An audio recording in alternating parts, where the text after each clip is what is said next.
What is commodity trading?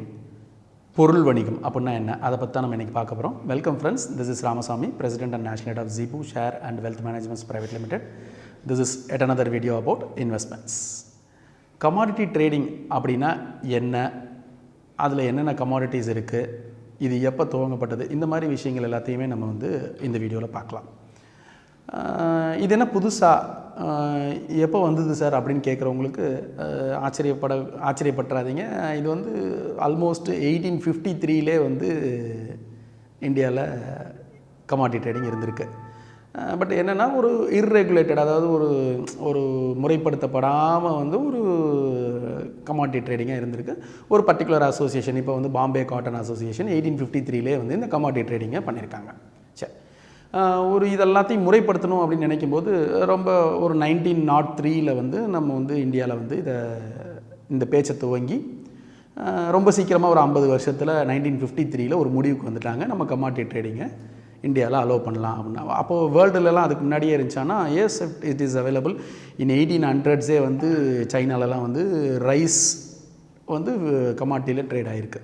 Rice ட்ரேடிங்காக தான் இந்த டெரிவேட்டிவ்ஸ் மார்க்கெட்டே உருவானது அப்படிங்கிறது தான் ஸ்டோரி. ஓகே, நம்ம இந்தியாவுக்குள்ளே வந்துடுவோம். 1953ல் என்ன பண்ணாங்க அப்படின்னா, கமாடிட்டிஸ் ட்ரேடிங்கை நம்ம அலோவ் பண்ணலாம் அப்படின்னு சொல்லி இதை ரெகுலேட் பண்ணுறதுக்கு ஒரு பாடி ஃபார்ம் பண்ணாங்க, ஃபார்வர்ட் மார்க்கெட் கமிஷன், எஃப்எம்சி. இந்த எஃப்எம்சியை ஃபார்ம் பண்ணி என்ன பண்ணாங்க அப்படின்னா, ஓகே, ஒரு பேராமீட்டர்ஸ் எல்லாம் டிஸ்கிரைப் பண்ண சொன்னாங்க. என்னென்ன கமாடிட்டிஸ் இருக்கலாம், எப்படி இருக்கலாம், என்ன ட்ரேட் நடக்கலாம், அந்த ட்ரேடிங் இது எப்படி டெலிவரி ஆகணும், எங்கே டெலிவரி ஆகணும், டெலிவரி சென்டர்ஸ் எப்படி ஃபிக்ஸ் பண்ணணும். ஸோ இது மாதிரி பல விஷயங்களை ஆராய்ஞ்சு ஒரு ஃப்ரேம் ஒர்க்கை ரெடி பண்ணாங்க. ஒரு ஃப்ரேம் ஒர்க் ரெடி பண்ணும்போது இந்த ஃப்ரேம் ஒர்க்கில் என்னென்னலாம் கொடுத்தாங்க அப்படின்னா, ஃபஸ்ட்டு பாயிண்ட் என்னென்னா, ஒரு 24 நாட்களுக்குள்ளார கெட்டு போகாத கமாடிட்டி. ஏன்னா கமாடிட்டிங்கிறது ஜென்ரலாக எல்லாமே கமாடிட்டி தான். தக்காளி கமாடிட்டி தான், உருளைக்கிழங்கு கமாடிட்டி தான், வெண்டைக்காய் கமாடிட்டி தான், கேமரா கமாடிட்டி தான், லேப்டாப் கமாடிட்டி தான். ஸோ இப்படி எல்லாமே கமாடிட்டிக்குள்ளார வரும். அப்போ எதை சந்தைப்படுத்தலாம், இந்த மார்க்கெட்டில் எதை ட்ரேட் பண்ண முடியும் அப்படிங்கிறத ஒரு வகுக்கும்போது 24 நாளுக்குள்ளார கெட்டு போகாத ஒரு பொருளை தான் சந்தைப்படுத்தணுங்கிறத முதல் விதியாக ஃபிக்ஸ் பண்ணிக்கிட்டாங்க. சரி, அப்போ ஆட்டோமேட்டிக்காக பார்த்திங்கன்னா நம்ம தக்காளி, வெங்காயம் இதெல்லாம் அதில் நம்மளால் ட்ரேட் பண்ண முடியாதுங்கிறதுக்கு வந்துடும். சரி, இது இல்லாமல் மற்ற பொருட்களை ட்ரேட் பண்ணலாமான்னா, yes, well, it is available. இப்போ ட்ரேடிங்கும் நடந்துகிட்ருக்கு. என்னென்ன ட்ரேடிங் நடந்துகிட்ருக்கு, என்னென்னலாம் இருக்குது அப்படின்னு பார்த்தீங்கன்னா, டர்மரிக் இருக்குது, சில்லி இருக்குது, ஜீரா இருக்குது, பெப்பர் இருக்குது, கார்டமம் இருக்குது. இது இல்லாமல் பார்த்தீங்கன்னா க்ரூட் ஆயில் இருக்குது, நேச்சுரல் கேஸ் இருக்குது, கோல்டு இருக்குது, சில்வர் இருக்குது, aluminium, lead, zinc, lot of commodities is available for trading now in India. சரி, இது டெரிவேட்டிவ்ஸ் ட்ரேடிங்ஸு. ஆல்ரெடி நான் சொன்ன மாதிரி டெரிவேட்டிவ் ட்ரேடிங்ஸில் பர்டிகுலர் ஸ்பெசிஃபிகேஷன், பர்டிகுலர் குவான்டிட்டி தான் ட்ரேட் பண்ண முடியும். சரி, டெரிவேட்டிவ் ட்ரேடிங்ஸில் ஜென்ரலாக ஒரு எக்ஸாம்பிளுக்கு நான் எடுத்துக்கிறேன். இப்போ கோல்டு எடுத்துக்கிட்டிங்க அப்படின்னா, கோல்டில் 3 ஸ்பெசிஃபிகேஷன்ஸ் இருக்குது. கோல்டுன்னு சொல்லுவோம், கோல்டு ரெகுலர் கான்ட்ராக்ட்னு சொல்லுவோம், அடுத்தது கோல்டு மினின்னு சொல்லுவோம், அடுத்தது கோல்டு குனியா சொல்லுவோம். இது என்னென்ன அர்த்தம் அப்படின்னா, கோல்டுனா 1 kgன்னு அர்த்தம். மினிமமே நீங்கள் 1 kg வாங்கலாம், இல்லை 1 kg விற்கலாம். ஸோ டெரிவேட்டிவ் ட்ரேடிங்கில் ஏற்கனவே நான் சொல்லியிருக்கேன், பொருளை வாங்கி தான் விற்கணுங்கிறது இல்லை, விற்றும் வாங்கிக்கலாம். நான் இறங்க போகுதுன்னு முடிவு பண்ணிட்டேன், விலை இறங்க போகுதுன்னு முடிவு பண்ணிட்டேன் அப்படின்னா, ஸ்ட்ரைட்டாகவே வந்தவுடனே நம்ம ரெக்வயர்டு மார்ஜினை மட்டும் வச்சுக்கிட்டு நான் ஸ்ட்ரைட்டாகவே செல்லும் பண்ணிவிட்டு நான் எப்போ இறங்குதோ அப்போ கவர் பண்ணிக்கலாம் அந்த கான்ட்ராக்டுக்குள்ளார. அந்த கான்ட்ராக்ட் மேபி 3 months கான்ட்ராக்டாக இருக்கும், இல்லை 1 month கான்ட்ராக்டாக இருக்கும். அந்த கான்ட்ராக்ட் எண்டிங்குள்ளார நான் செல் பண்ணியிருந்தேன் அப்படின்னா நான் கவர் பண்ணிக்கணும், ப்ராஃபிட்டை புக் பண்ணிக்கலாம். இல்லை செல் பண்ணியிருந்தேன், நான் செல் பண்ணதுலேருந்து ஏறி போயிடுச்சு அப்படின்னா கண்டிப்பாக லாஸையும் புக் பண்ணி கவர் பண்ணிக்கிற மாதிரி ஆகிடணும். அப்படி இல்லாட்டி நம்ம டெலிவரி கொடுக்குறதுக்கு தயாராக இருக்கணும். ஸோ இன்றைக்கி ரீசெண்ட் டைமிங்ஸில் லாஸ்ட் ஒரு 3 yearsஸாக பார்த்திங்க அப்படின்னா, ஆல்மோஸ்ட் எல்லா கமாடிட்டிஸுமே டெலிவரபிள் கமாடிட்டிஸாக மாறிடுச்சு. சரி, will come back to commodity trading. ஒரு இண்டிவிஜுவல் என்ன பண்ணலாம் அப்படின்னா, கமாடிட்டி ட்ரேடிங்குள்ளார வர்றதுக்கு ஒரு ட்ரேடிங் அக்கௌண்ட், டிமேட் அக்கௌண்ட் வேணும். ஜீபூவில் நீங்கள் ஒரு trading account, demat account open பண்ணிங்க அப்படின்னா ஆட்டோமேட்டிக்காக இந்த கமாடிட்டி ட்ரேடிங் எந்தெந்த எக்ஸ்சேஞ்செலாம் ப்ரொவைட் பண்ணுதோ அந்த எக்ஸ்சேஞ்சில் உங்களுக்கு அக்கௌண்ட்டு ஓப்பன் ஆகிடும். என்னென்ன எக்ஸ்சேஞ்சு கமாடிட்டி ட்ரேடிங்கை ப்ரொவைட் பண்ணுது அப்படின்னு பார்த்தீங்கன்னா, மெயினாக பார்த்தீங்கன்னா MCX, multi commodity exchange, ICEX, Indian commodity exchange, 3வது NCDX, national commodities derivatives exchange, 4வது NMC, national multi commodity exchange. இது இல்லாமல் 2018க்கு அப்புறம் BSE, Bombay stock exchange, NSC national stock exchange இவங்க 2 பேரும் கமாடிட்டி ட்ரேடிங்குள்ளே வந்துட்டாங்க. கமாடிட்டிஸை ட்ரேட் பண்ணுறதுக்கு அலோவ் பண்ண ஆரம்பித்தாங்க. சரி, இப்போ வந்து இதில் நம்ம பார்த்துட்டே வரும்போது MCX is the major player in commodity exchange. 2003 MCX exchange அஃபிஷியலாக அப்ரூவ் பண்ணப்பட்டது கவர்மெண்ட் ஆஃப் இந்தியாவால். அதுக்கப்புறமா அவங்க வந்து they started providing commodities for trading. என்னென்ன இருந்தது, புல்லியன்ஸில் வந்து கோல்டு சில்வர் கொடுத்தாங்க, எனர்ஜியில் வந்து க்ரூடு நேச்சுரல் கேஸ் கொடுத்தாங்க, பேஸ் மெட்டல்ஸில் வந்து copper, nickel, laddu, aluminium, zinc இதெல்லாம் கொடுத்தாங்க. இது இல்லாமல் அக்ரி கமாடிட்டிஸில் பார்த்தீங்க அப்படின்னா எம்சிஎக்ஸில் வந்து சிபிஓ க்ரூடு பாம் ஆயில் இருக்குது, எம்சிஎக்ஸில் வந்து பொட்டேட்டோ இருக்குது, எம்சிஎக்ஸ் காடமம் இருக்குது. ஸோ இது மாதிரி நிறைய கமாடிட்டிஸ் அவைலபிள். என்சிடிஎக்ஸில் நான் ஏற்கனவே சொன்ன மாதிரி டர்மரிக் இருக்குது, சில்லி இருக்குது. இதுக்கு எல்லாத்துக்கும் ஒரு டெலிவரி சென்டர்ஸ் ஃபிக்ஸ் பண்ணாங்க. என்ன டெலிவரி சென்டர்ஸ் ஃபிக்ஸ் பண்ணாங்க அப்படின்னா, நான் சப்போஸ் இந்த கமாடிட்டி ட்ரேடிங்குள்ளே என்ட்ரு ஆகிறேன், கமாடிட்டி ட்ரேடிங்கில் என்ட்ரு ஆகி நான் இந்த பொருளை உண்மையிலுமே டெலிவரி எடுத்துக்கணும்னு நினைக்கிறேன். ஃபார் எக்ஸாம்பிள் இப்போ வந்து இது எதுக்காக துவங்கப்பட்டது, நம்ம அதை பார்த்துட்டோம் அப்படின்னா டெலிவரி சென்டர்ஸை பற்றி நம்ம பார்க்குறது ஈஸியாக இருக்கும். இது எதுக்காக துவங்கப்பட்டது அப்படின்னா, மெயினாக பார்த்திங்கன்னா ஃபார்மர்ஸோட ப்ரைஸ் ஃபிக்ஸேஷனுக்காக தான் இந்த கமாடிட்டி ட்ரேடிங் துவங்கப்பட்டது. என்ன அப்படின்னா, நான் வந்து சப்போஸ் வந்து என்னுடைய வயலில் வந்து நான் வந்து இப்போது மிளகாய் பயிரிடுறேன், சில்லி போடுறேன். நான் போடும்போது எனக்கு நல்ல ப்ரைஸ் இருக்குது, நான் வந்து அறுவடை பண்ணும்போது எனக்கு நல்ல ப்ரைஸ் கிடைக்கும்னு நினச்சி நான் போடுறேன்.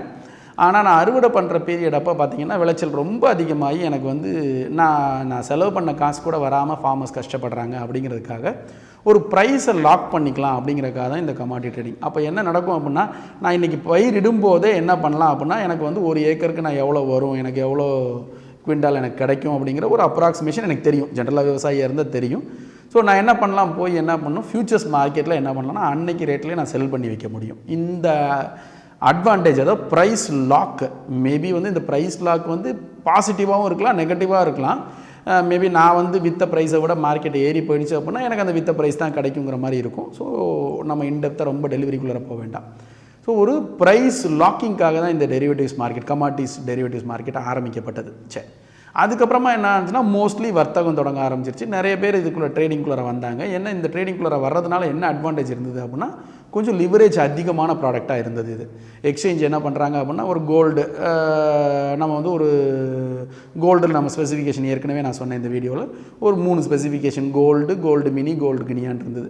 இப்போ இந்த கோல்டுங்கிறது பார்த்திங்கன்னா 1 kg ஆஃப் கோல்டு. இந்த 1 kg ஆஃப் கோல்டு இன்றைக்கி ஃபார் எக்ஸாம்பிள் எடுத்துக்கலாம், இன்றைக்கி வந்து அப்ராக்சிமேட்டாக நமக்கு வந்து ஒரு 50 லட்சம் தேவை 1 kg கோல்டு நம்ம வாங்குறதுக்கு. அப்படின்னா எக்ஸ்சேஞ்சில் வந்து வெறும் 5% மார்ஜின் இருந்தால் போதும் அப்படிங்கிற மாதிரி ஒரு ஃபிக்ஸ் பண்ணி நீங்கள் வந்து ஒரு 1 kg கோல்டை பை பண்ணுறதுக்கோ செல் பண்ணுறதுக்கோ 5% மார்ஜின் கட்டிட்டு நீங்கள் வந்து ட்ரேட் பண்ண முடியும் அப்படிங்கிறத அலோவ் பண்ண ஆரம்பித்தாங்க. ஸோ இதனால் நிறைய ட்ரேடர்ஸ், நிறைய வந்து என்னென்னா கோல்டு ஜுவல்லரி ஓனர்ஸ் எல்லாமே வந்து அவங்களோட ப்ராடக்டை ஹெட்ஜ் பண்ணிக்கிறதுக்கு இந்த பிளாட்ஃபார்மை யூஸ் பண்ண ஆரம்பித்தாங்க. ஸோ மேஜராக பார்த்தீங்க அப்படின்னா இதில் நான் சொன்ன மாதிரி 92.6% of market share is with MCX. Multi commodity exchange தான் வந்து இன்றைக்கி கமாடிட்டி ட்ரேடிங்கில் 92.6% மார்க்கெட் ஷேர் வச்சுருக்காங்க. பாக்கி 7.4% ஆஃப் ஷேர்ஸ் தான் அதர் எக்ஸ்சேஞ்சஸ் ஹோல்ட் பண்ணுறாங்க. சரி, இதில் வந்து ரீசெண்ட் நிறைய டெவலப்மெண்ட்ஸு, ஸ்டெப் பை ஸ்டெப் நிறைய டெவலப்மெண்ட்ஸ் நடந்தது. கமாடிட்டி ட்ரேடிங் அதிகமாக கவர்மெண்ட் ஆஃப் இந்தியா என்ன பண்ணாங்க, இதை இன்னும் மோர் ரெகுலேட் பண்ணணும் அப்படிங்கிறதுக்காக நிறைய கண்டிஷன்ஸு, ஸ்பெசிஃபிகேஷன்ஸு. ஒரு பொருள் காடமம் அப்படின்னா அந்த காடமமில் இந்த ஸ்பெசிஃபிகேஷனில் தான் அது ட்ரேட் ஆகுது அப்படிங்கிற மாதிரி நிறைய இன்க்ளூட் பண்ண ஆரம்பித்தாங்க. இவ்வளோ மாய்ஸ்சர் இருக்கணும், இவ்வளோ லென்த் இருக்கணும் அந்த காடமம், இத்தனை நாள் பயிராக இருக்கணும். ஸோ இது மாதிரி நிறையா எல்லா ஸ்பெசிஃபிகேஷனும் நீங்கள் வந்து எம்சிஎக்ஸ் வெப்சைட்குள்ளே போனீங்கனாலே இருக்கும். ஒரு பர்டிகுலர் கமாட்டி நீங்கள் அடிச்சிங்க அப்படின்னா எம்சிஎக்ஸ் வெப்சைட்குள்ளே போயிட்டு ஒரு பர்டிகுலர் கமாட்டி அடித்த உடனே என்ன ஆகும் அப்படின்னா அந்த இதுக்கு வந்து என்ன ஸ்பெசிஃபிகேஷன் ரெக்குயர்மெண்ட்ஸுங்கிறத அவங்க அங்கே கொடுத்துருப்பாங்க. ஸோ அதே மாதிரி பார்த்தீங்க அப்படின்னா இன்றைக்கி எம்சிஎக்ஸில் மட்டும் டெய்லி டேர்ன் ஓவர் பார்த்தீங்கன்னா கிட்டத்தட்ட பார்த்தீங்கன்னா 26,896 கோடி நடக்குது. 26,000 நியர் டு 26,900 crores வந்து எம்சிஎக்ஸில் மட்டும் நடக்குது. இதெல்லாம் வந்து ரொம்ப, அதாவது கமாடிட்டி ட்ரேடிங்கோட வளர்ச்சி தான் இதை வந்து நமக்கு காட்டுது. சரி, இதில் வந்து என்னென்னா ஒரு சர்டைன் ஸ்டேஜில் என்ன ஆச்சுன்னா 2015 என்ன பண்ணாங்கன்னா ஃபார்வர்ட் மார்க்கெட் கமிஷன் ஒரு தனியாக இதுக்கு ஒரு ரெகுலேட்டரு, ஆல்ரெடி வந்து டெரிவேட்டிவ்ஸ் மார்க்கெட்டை வந்து இந்த பக்கம் வந்து ஈக்விட்டி டெரிவேட்டிவ்ஸ் இருக்குது, கரன்சி டெரிவேட்டிவ்ஸ் இருக்குது.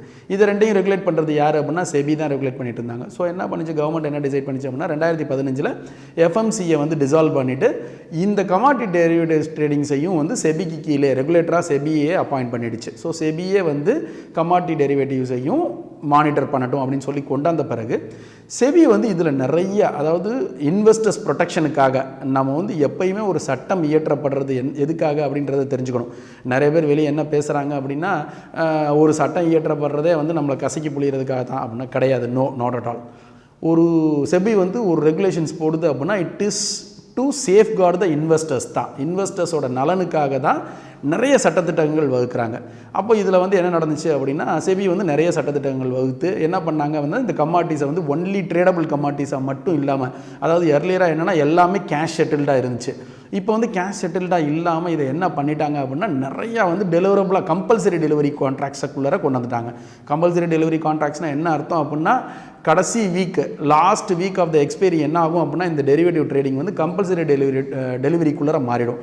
அப்போது ஜென்யூனாக நீங்கள் வந்து 100% ஒரு பொருளை வாங்கக்கூடிய ஆளாக இருந்தாலோ இல்லை விற்கக்கூடிய ஆளாக இருந்தாலோ ஃபுல் பணத்தை கட்டி, நல்லா புரிஞ்சுக்கோங்க, நான் ஏற்கனவே சொன்னேன், 1 கிலோ தங்கத்தை வாங்குறதுக்கு 5% மார்ஜின் இருந்தால் ட்ரேடிங்குள்ளார வந்துடலாம். ஆனால் நீங்கள் டெலிவரி எடுக்கணும் அப்படின்னா ஃபுல் பணம் உங்கள் அக்கௌண்ட்டில் இருக்கணும். 50 லட்சம் அப்படின்னா 50 லட்சமும் உங்கள் அக்கௌண்ட்டில் இருந்தால் தான் நீங்கள் வந்து டெலிவரி எடுக்க முடியும். அப்படிங்கிற மாதிரி இதை கொண்டு வந்துட்டாங்க. சரி, இப்போ வந்து ஃபுல் பணம் இருந்தால் தான் டெலிவரி எடுக்க முடியும். அப்படிங்கும்போது இதில் வந்து இந்த ஃபியூச்சர்ஸ் ட்ரேடிங்கை சேஃப்கார்ட் பண்ணுறதுக்காக அடுத்த ஸ்டெப்பு இன்னும் அட்வான்ஸ்டாக என்ன திங்க் பண்ணாங்க அப்படின்னா எப்படி ஈக்விட்டி மார்க்கெட்டில் ஆப்ஷன்ஸ் இருக்கோ அது மாதிரி கமாடிட்டி மார்க்கெட்டில் ஆப்ஷன்ஸ் இன்ட்ரடியூஸ் பண்ணாங்க. MCX வந்து பார்த்தீங்க அப்படின்னா க்ரூட் ஆயில் ஆப்ஷன்ஸ் இன்ட்ரடியூஸ் பண்ணாங்க, கோல்டு ஆப்ஷன்ஸ் இன்ட்ரடியூஸ் பண்ணாங்க. ஸோ இந்த ஆப்ஷன்ஸுங்கிறது என்ன அப்படின்னா இது ஒரு ஹெட்ஜிங் டூல். நான் ஃபியூச்சர்ஸ் மார்க்கெட்டில் ஒரு லாங் எடுத்திருக்கேன், அதை வந்து கவர் பண்ணணும் அப்படின்னா ஆப்ஷன்ஸ் மார்க்கெட்டில் நான் வந்து ஒரு காலையோ புட்டையோ பை பண்ணி கவர் பண்ணிக்கலாம். நம்ம ஆப்ஷன்ஸ் மார்க்கெட்டுக்குள்ளே இன்டெப்த்தாக போக வேண்டாம், அது ஒரு பெரிய கடல். நான் வந்து ஒரு ஹெட்ஜிங் டூலாக ஆப்ஷன்ஸை யூஸ் பண்ணி இந்த கமாடிட்டி ட்ரேடிங்கில் ரொம்ப சேஃபாக ட்ரேட் பண்ண முடியுங்கிறதுக்கு தான் கமாடிட்டி ட்ரேடிங்கில் ஒரு ஆப்ஷன்ஸ் ட்ரேடிங்கையும் கொண்டு வந்தாங்க.